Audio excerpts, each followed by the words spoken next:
Chicken কষা হবে আজকের জন্য আমি পেঁয়াজটাকে বেরেস্তা করে নিয়েছি আর এলাচ দারচিনি এগুলোর সাথে ভেজে নিয়েছি। এখন মশলা দেওয়ার পালা। মাঝে একে একে আমি সব মশলা দিয়ে দিচ্ছি। আদা রসুন পেঁয়াজ গরম মশলা ধনিয়া গুঁড়া হলুদ মরিচ সব দিয়ে দিচ্ছি।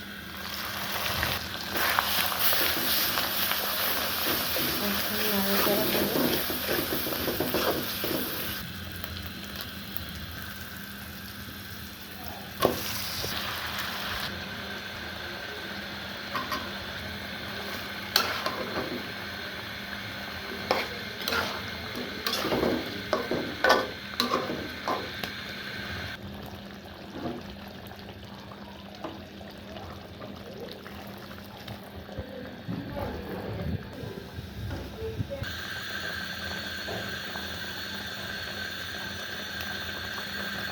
সুন্দর চিকেনটা হয়ে গেছে, অনেক সুন্দর হয়েছে দেখতে, কালারটা সেই আসছে। এই হচ্ছে আমার চিকেন, অনেক সুন্দরভাবে রান্না হয়েছে চিকেন।